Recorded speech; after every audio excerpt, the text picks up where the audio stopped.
Hello guys, welcome back to my YouTube channel No Fast BD. আগন্তক অসম চৰকাৰৰ DLED entrance এক্সামৰ বাবে social সায়েন্সৰ কেইটামান গুৰুত্বপূৰ্ণ প্ৰশ্ন আপোনালোকলৈ লৈ আহিছো। আহক আজি আমাৰ ভিডিঅটো আৰম্ভ কৰোঁ। আজি ভিডিঅ'ৰ 1 নম্বৰ স্থানত থকা প্ৰশ্নটো হ'ল বায়ুমণ্ডলৰ কোনটো স্তৰত মেঘ, বতাহ, বৰষুণৰ সৃষ্টি হয়? প্ৰশ্নটো কি সুধিছে? বায়ুমণ্ডলৰ কোনটো স্তৰত মেঘ, বতাহ, বৰষুণৰ সৃষ্টি হয়?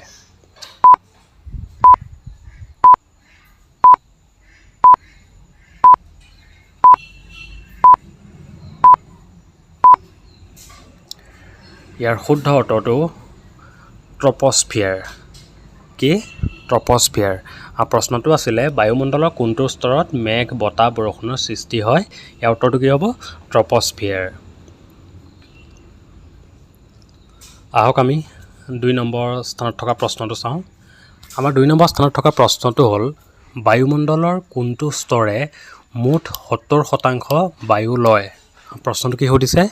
বায়ুমণ্ডলৰ কোনটো স্তৰে মুঠ 70% বায়ু লয়?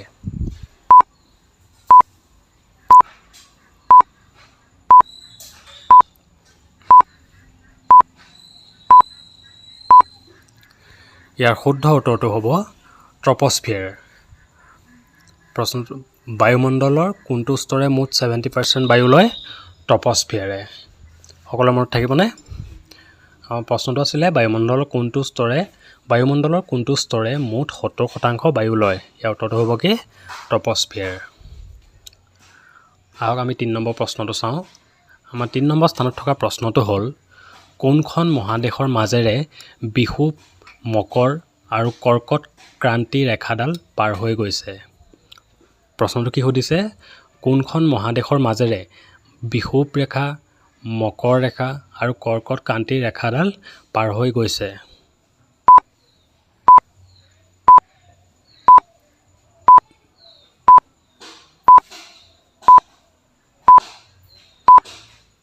ইয়াৰ শুদ্ধ উত্তৰটো কি হ'ব? ইয়াৰ শুদ্ধ উত্তৰটো হ'ব আফ্ৰিকা। আফ্ৰিকা মহাদেশৰ মাজেৰে বিষুৱ ৰেখা, মকৰ ৰেখা আৰু কৰ্কট ক্ৰান্তি ৰেখাডাল পাৰ হৈ গৈছে। সকলোৰে মনত থাকিবনে? প্ৰশ্নটো কি হৈছিলে? কোনখন মহাদেশৰ মাজেৰে বিষুৱ ৰেখা, মকৰ ৰেখা আৰু কৰ্কট ক্ৰান্তি ৰেখাডাল পাৰ হৈ গৈছে? কোনখন মহাদেশৰ মাজেৰে? আফ্ৰিকা মহাদেশৰ মাজেৰে। আহক আমি 4 নম্বৰ প্ৰশ্নটোলৈ যাওঁ। আমাৰ 4 নম্বৰ স্থানত থকা প্ৰশ্নটো হ'ল জৈৱ বৈচিত্ৰ্য দিৱস কোন তাৰিখে পালন কৰা হয়? প্ৰশ্নটো কি সুধিছে? জৈৱ বৈচিত্ৰ্য দিৱস কোন তাৰিখে পালন কৰা হয়?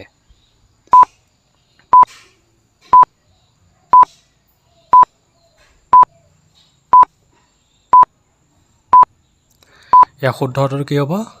ইয়াৰ শুদ্ধ উত্তৰটো হ'ব 22 মে'। 22 মে' তাৰিখে জৈৱ বৈচিত্ৰ্য দিৱস পালন কৰা হয়। প্ৰশ্নটো কি আছিলে? জৈৱ বৈচিত্ৰ্য দিৱস কোন তাৰিখে পালন কৰা হয়? ইয়াৰ উত্তৰটো হ'ব 22 মে'। সকলোৰে মনত থাকিবনে? আহক আমি 5 নম্বৰ প্ৰশ্নটো চাওঁ। আমাৰ 5 নম্বৰ স্থানত থকা প্ৰশ্নটো হ'ল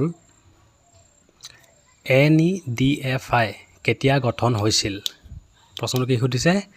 NEDFI কেতিয়া গঠন কৰা হৈছিল? কোনোবাই জানে নেকি? আপোনালোকে জনাওকচোন। NEDFI কেতিয়া গঠন কৰা হৈছিল?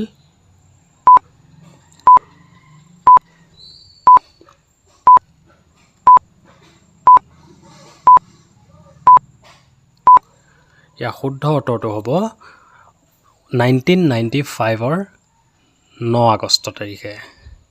কেতিয়া? 1995 চনৰ 9 আগষ্ট তাৰিখে। NEDFI কেতিয়া গঠন কৰা হৈছিল? 1995 চনৰ 9 আগষ্ট তাৰিখে। NEDFI সম্পূৰ্ণ নামটো আপোনালোকে কোনোবাই জানে নেকি? জনাওকচোন। NEDFI সম্পূৰ্ণ নামটো হ'ল north eastern development finance corporation limited. কি? North eastern development finance corporation limited.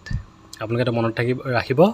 কেতিয়াবা NEDFI কেতিয়া গঠন হৈছিল জেগাত, কেতিয়াবা সুধিব NEDFI ফুল ফৰ্মটো বা সম্পূৰ্ণ নামটো কি তেতিয়া কি হ'ব সম্পূৰ্ণ নামটো হ'ব north eastern development finance corporation limited আৰু কেতিয়া গঠন কৰা হৈছিল 1995 চনৰ 9 আগষ্ট তাৰিখে সকলোৰে মনত থাকিবনে কেতিয়া গঠন কৰা হৈছিল 1995 চনৰ 9 আগষ্ট তাৰিখে সকলোৰে মনত ৰাখিব আহক আমি 6 নম্বৰ স্থানত থকা প্ৰশ্নটো চাওঁ আমাৰ যি 6 নম্বৰ স্থানত থকা প্ৰশ্নটো হ'ল নেপালত কেতিয়া গণতন্ত্ৰ স্থাপন কৰা হয় প্ৰশ্নটো কি সুধিছে নেপালত কেতিয়া গণতন্ত্ৰ স্থাপন কৰা হয়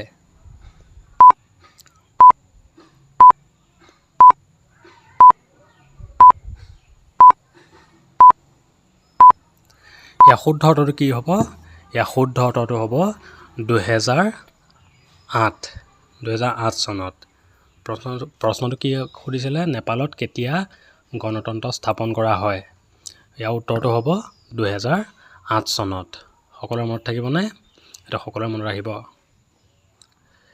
এতিয়া আহক আমি 7 নম্বৰ স্থানত থকা প্ৰশ্নটো চাওঁ আমাৰ আজি 7 নম্বৰ স্থানত থকা প্ৰশ্নটো হ'ল SIDBIৰ মুখ্য কাৰ্যালয় ক'ত আছে প্ৰশ্নটো কি সুধিছে SIDBIৰ মুখ্য কাৰ্যালয় ক'ত আছে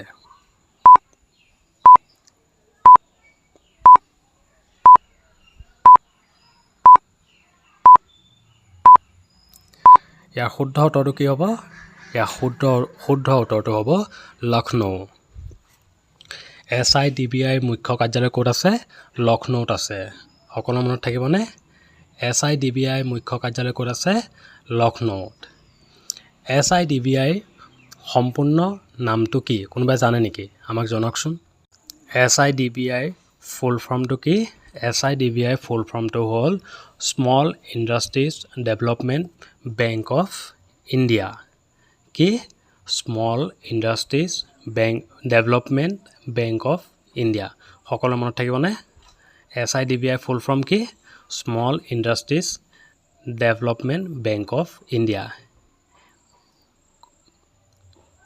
SIDBIৰ মুখ্য কাৰ্যালয় ক'ত আছে লক্ষ্ণৌত আছে আহক আমি পাছৰটো প্ৰশ্নলৈ যাওঁ আমাৰ আজি 8 নম্বৰ স্থানত থকা প্ৰশ্নটো হ'ল গ্ৰাহক অধিকাৰ দিৱস কেতিয়া পালন কৰা হয় প্ৰশ্নটো কি সুধিছে গ্ৰাহক অধিকাৰ দিৱস কেতিয়া পালন কৰা হয়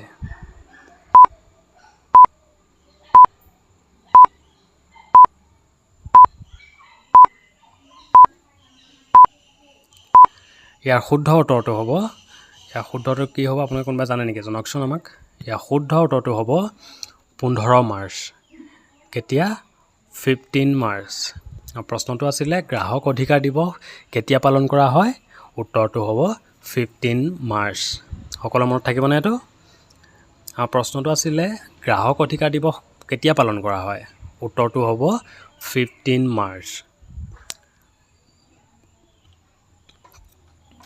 আহক আমি পাছৰটো প্ৰশ্নলৈ চাওঁ আমাৰ 9 নম্বৰ স্থানত থকা প্ৰশ্নটো হ'ল সকলোতকৈ ডাঙৰ গ্ৰহটোৰ নাম কি প্ৰশ্নটো কি সুধিছে সকলোতকৈ ডাঙৰ গ্ৰহটোৰ নাম কি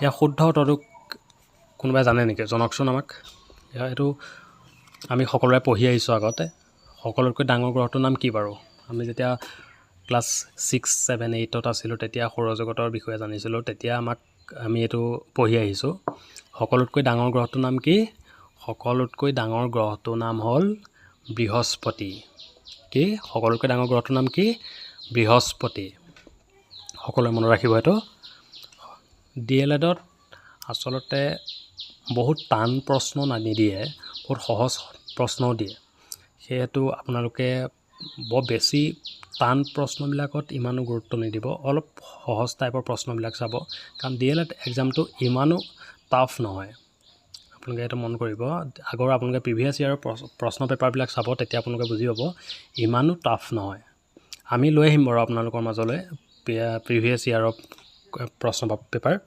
আপোনালোকক কৰি দেখাম বাৰু আমি আনিম কাইলৈ হয়তো আমি প্ৰিভিয়াছ ইয়াৰৰ পেপাৰ ডিছকাছ কৰিম সেইটো আপোনালোকে আমাৰ চেনেলটো ছাবস্ক্ৰাইব কৰি থ'ব ছাবস্ক্ৰাইব কৰি বেল আইকনটো অন কৰি থ'ব আপোনালোকে যাতে আমাৰ ভিডিঅ' আপলোড কৰাৰ লগে লগে আপোনালোকে ন'টিফিকেশ্যনটো পায় আহক আজি আমি ভিডিঅ'ৰ অন্তিমটো প্ৰশ্ন চাওঁ আমাৰ আজি অন্তিমটো প্ৰশ্ন হ'ল বায়ুমণ্ডলৰ কোনটো স্তৰত অজন স্তৰ থাকে প্ৰশ্নটো কি সুধিছে বায়ুমণ্ডলৰ কোনটো স্তৰত অজন স্তৰ থাকে